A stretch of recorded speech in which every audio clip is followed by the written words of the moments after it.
Hi good evening everyone. Rajasthan question bank पर आपका हार्दिक स्वागत है। आज की जो हमारी क्लास है वन वर्ड से रिलेटेड होगी। ऑलरेडी मैंने इसकी 2 से 3 क्लासें आपके लिए अपलोड कर दी है। अगर आपने किसी ने नहीं देखी है तो आप प्लेलिस्ट में उसे जाके देख सकते हैं। आज का वर्ड देखिए हमारा, a person who criticize traditional believes and customs. सबसे पहले तो इस क्वेश्चन को ही समझ लीजिए आप कि अ पर्सन एक व्यक्ति, हु जो कि क्या करता है, क्रिटिसाइज करता है, निंदा करता है किसकी, ट्रेडिशनल बिलीव्स। ट्रेडिशनल बिलीव्स क्या होते हैं?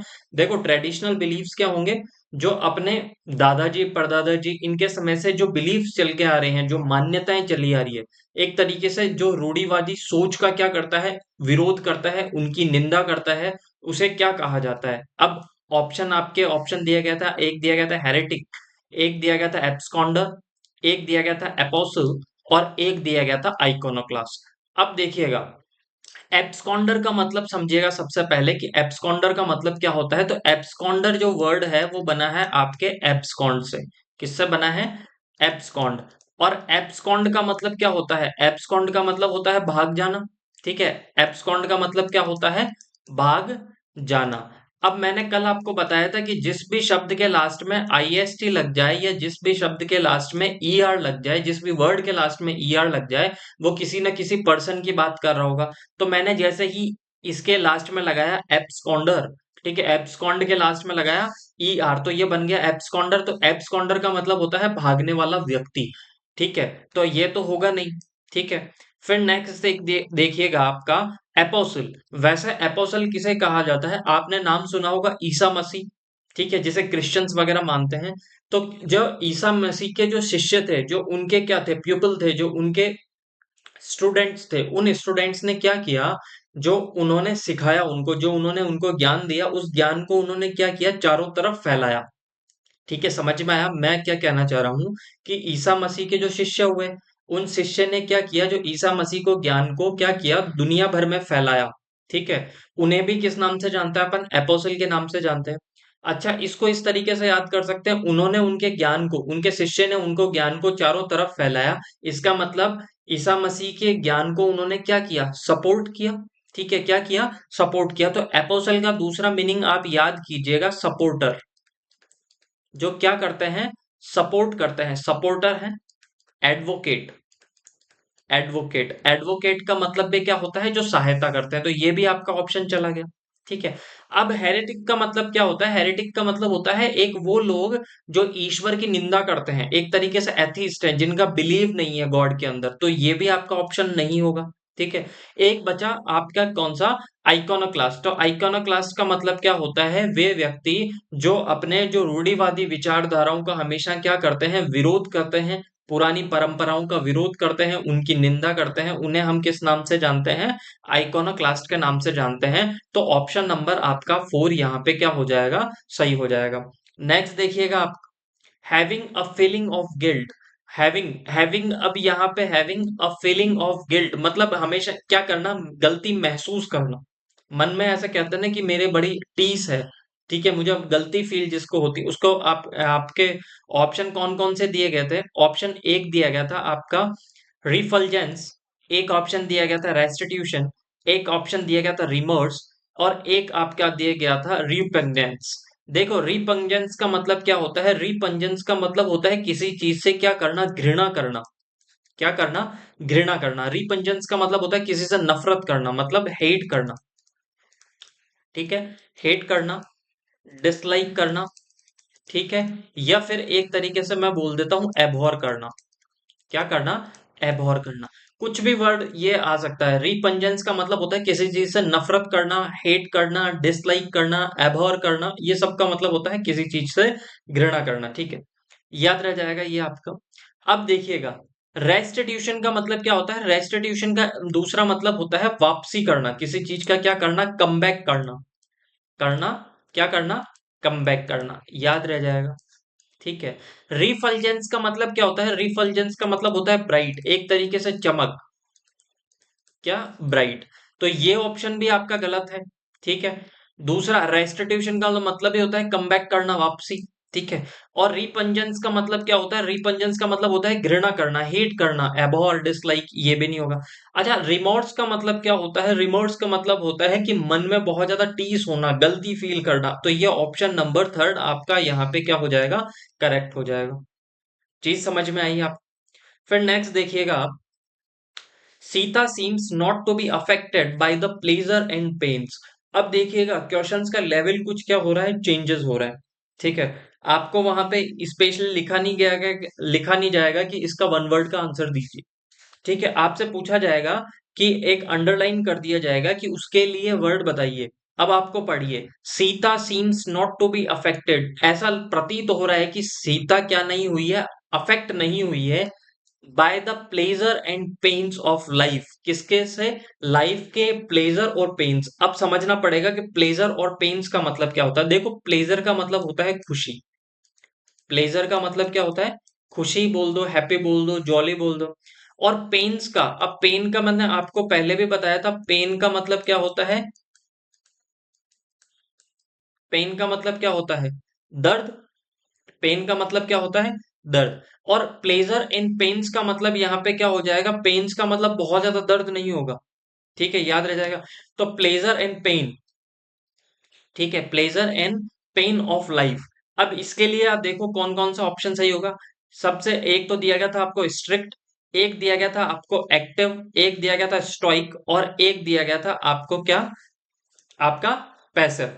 देखो, पैसिव का मतलब क्या होता है? पैसिव का मतलब होता है एक तरीके से आलसी। पैसिव का मतलब क्या होता है? आलसी। या फिर दूसरा मैं आपको वर्ड बता दूं कि जो काम करना बंद कर दे वही तो पैसिव होता है। तो ऑप्शन ये तो आपका गलत है। ठीक है। एक्टिव का मतलब क्या होता है? एक्टिव का मतलब जो काम कर रहा है एक्टिव है। तो ये भी ऑप्शन गलत हो गया। स्ट्रिक्ट का मतलब क्या हो गया? जो रूल और रेगुलेशन को बहुत क्या करता है, तरीके से फॉलो करता है, वो होता है स्ट्रिक्ट। ठीक है। तो ये भी ऑप्शन गलत हो गया। स्टोइक का मतलब क्या हो गया? स्टोइक का मतलब हो गया वह व्यक्ति, स्टोइक का मतलब हो गया वह व्यक्ति जिसे ना तो सुख का अनुभव होता है ना दुख का अनुभव होता है, उसे कहते हैं हम क्या? आपके स्टोइक। याद रह जाएगा। तो मैंने बताया था आपको, पेन का मतलब क्या होता है? दर्द। और पेन्स का मतलब क्या होता है? दुख। पेन्स का मतलब क्या होता है? दुख। दोनों में डिफरेंस समझिएगा। पेन, दर्द। ऐसा नहीं कि पेन के आगे आप एस लगा दोगे तो वो प्लूरल पेन्स हो जाएगा। पेन्स, पेन्स का मतलब दुखी नहीं। पेन्स का मतलब होता है दुखी, और पेन का मतलब होता है दर्द। तो यहाँ पे देखिएगा, एक वह व्यक्ति जिसे ना तो प्लेजर फील होता है, ना तो खुशी होती है, ना दुख होता है, वो हमेशा लाइफ में एक तटस्थ रहता है, तो उसे बोला जाता है स्टोइक। जिसे एक तरीके से मैं बोल दूं साधु। ठीक है। तो ऑप्शन नंबर थ्री आपके ये करेक्ट होगा। ये कई बार एग्जाम में पूछा गया है। ठीक है। नेक्स्ट देखिएगा आप, word that begin with the same letter, syllable और साउंड। मतलब एक ऐसा शब्द, वर्ड्स दैट बिगिन, जो क्या होते हैं? वर्ड्स, ऐसे वर्ड्स जो चालू होते हैं किससे? जो सेम लेटर से चालू होते हैं, जिनका सेम साउंड होता है, उसे हम किस नाम से जानते हैं? देखिएगा, मेटाफोर, पुन, हाइपरबोल और ऑलिट्रेशन। ठीक है, ऑलिट्रेशन।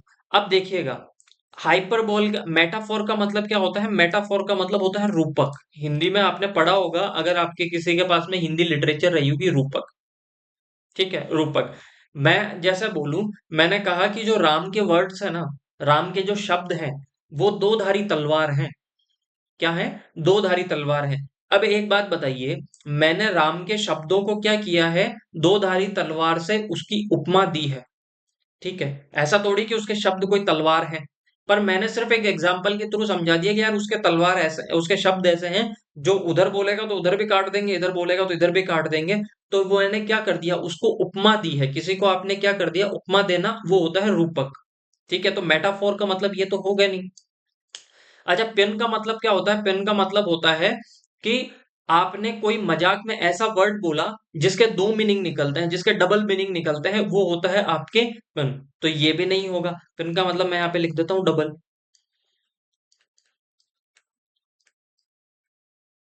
डबल मीनिंग जिसके निकलते हैं, तो ये भी नहीं होगा।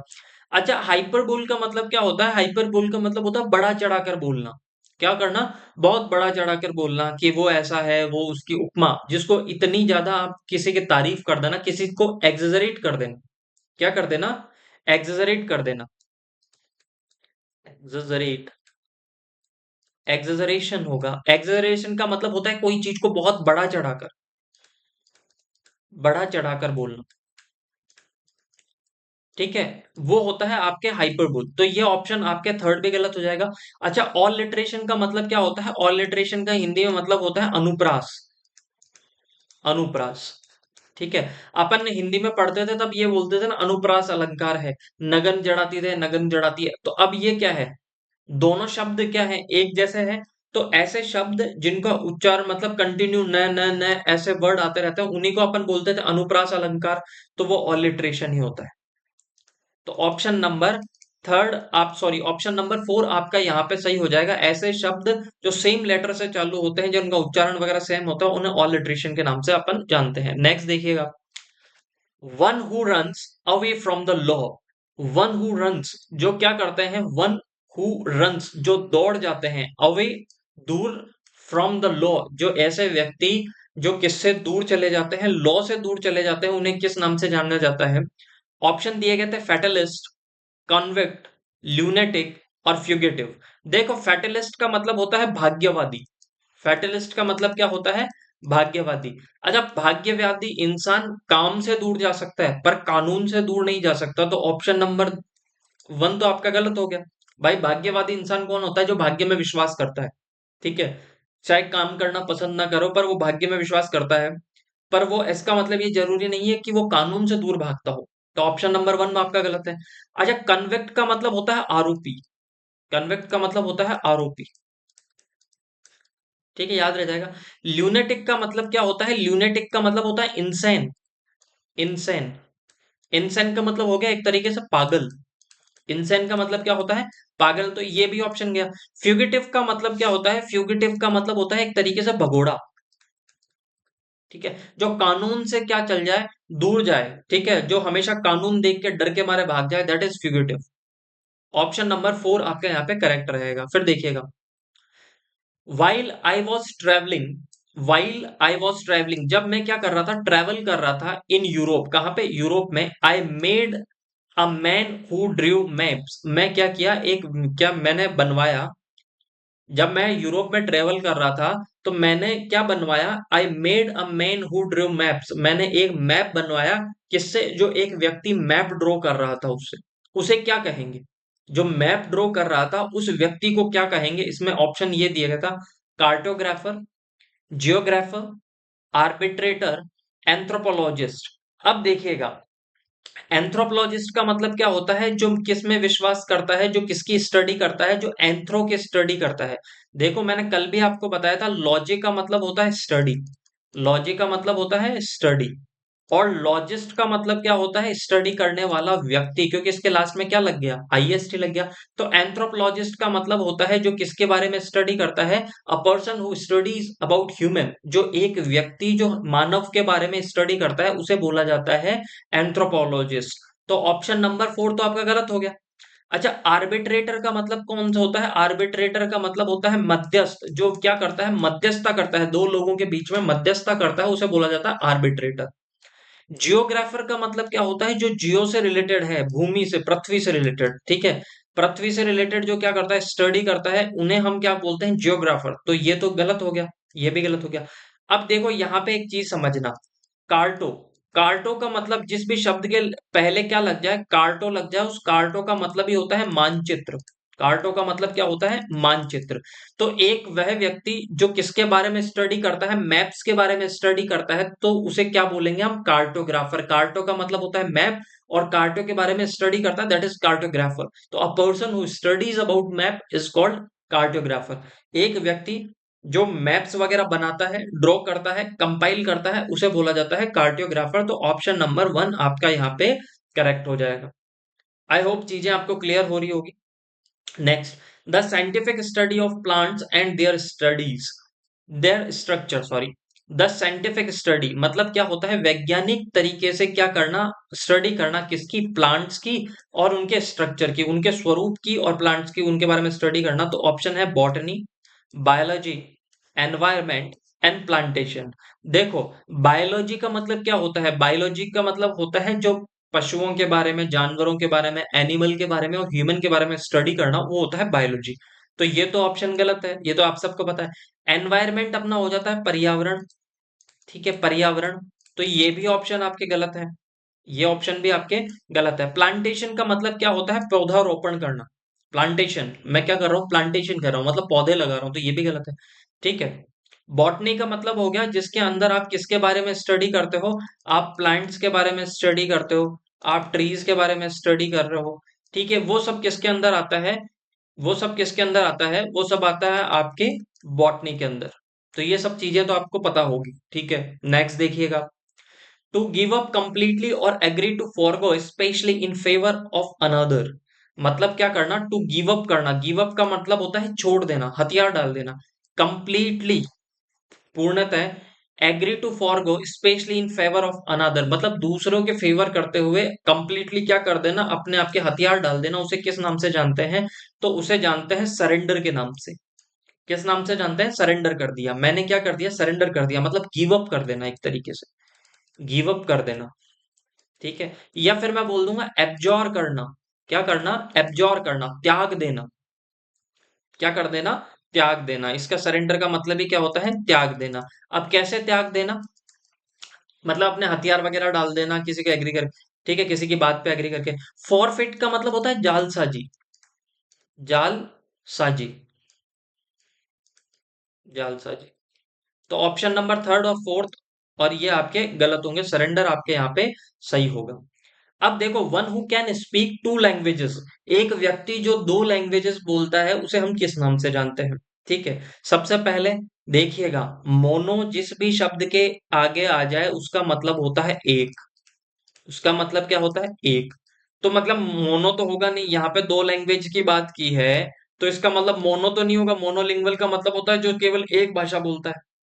ट्राइलिंगुअल का मतलब हो जाए तो होता है जो तीन भाषाएं बोलता है, ट्राई तीन, तो ये तो होगा नहीं आपके। मल्टीलिंगुअल, मल्टीलिंगुअल का मतलब होता है बहुत सारी भाषाएं जो बोलता है, दो से ज्यादा भी भाषा बोलता है, ये भी नहीं होगा। बायलिंगुअल, बायलिंगुअल का मतलब होता है जो दो भाषाएं बोलता है। अब मेरी बात सुनिएगा, एक वर्ड आता है बीगेमी। देखो, बीगेमी, गैमी का मतलब क्या होता है? जिस भी शब्द के लास्ट में गैमी लग जाता है इसका मतलब होता है शादी।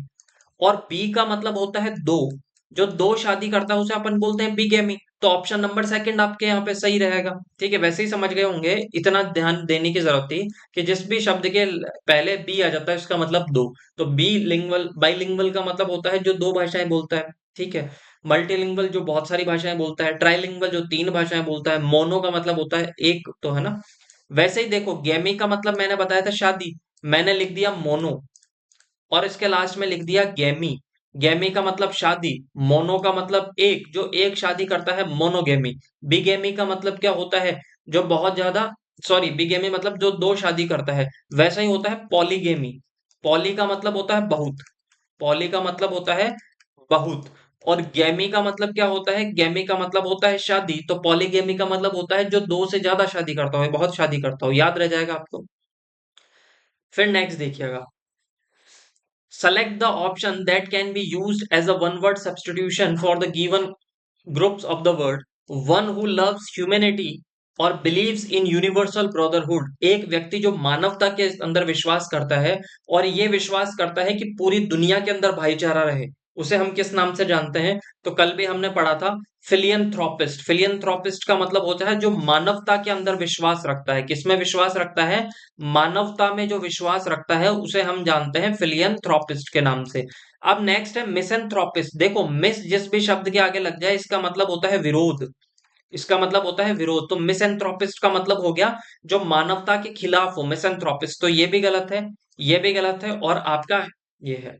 ठीक है, याद रह जाएगा आपको। तो मिसएंथ्रोपिस्ट का मतलब हो गया जो मानवता के अगेंस्ट है वो मिसएंथ्रोपिस्ट। फिलियंथ्रोपिस्ट का जो मानवता में विश्वास रखता है। चीजें समझ में आई? ठीक है, तो आज की क्लास हम यहीं पे खत्म करते हैं। ठीक है, अगर क्लास आपको अच्छी लगी हो तो ज्यादा से ज्यादा शेयर कीजिए, सब्सक्राइब कीजिए। Thank you so much, bye bye and take care. और कल मैं एक जीके की क्लास अपलोड करूंगा जो आपके किसान आंदोलन से रिलेटेड होगी। किससे? किसान आंदोलन से वो क्लास आपके रिलेटेड होगी। उसके अंदर एक क्लास के अंदर हम पूरी की पूरी थ्योरी वाला पार्ट कंप्लीट कर लेंगे। जितने भी प्रीवियस ईयर क्वेश्चंस उसमें आए हैं वो सारे के सारे फैक्ट्स आपको उसमें मिल जाएंगे। अगर ये क्लास आपको जैसी लगे, जैसी भी अगर आप फील करें, अगर खराब है तो खराब, अगर अच्छी है तो अच्छी, तो कमेंट्स करके जरूर बताइएगा। ठीक है। और आज की क्लास में बताइएगा कि क्या हम जीके की क्लास कंटिन्यू कर सकते हैं या नहीं कर सकते। ठीक है। तो आज की क्लास यहीं समाप्त करते हैं। Bye bye. Thank you so much and take care.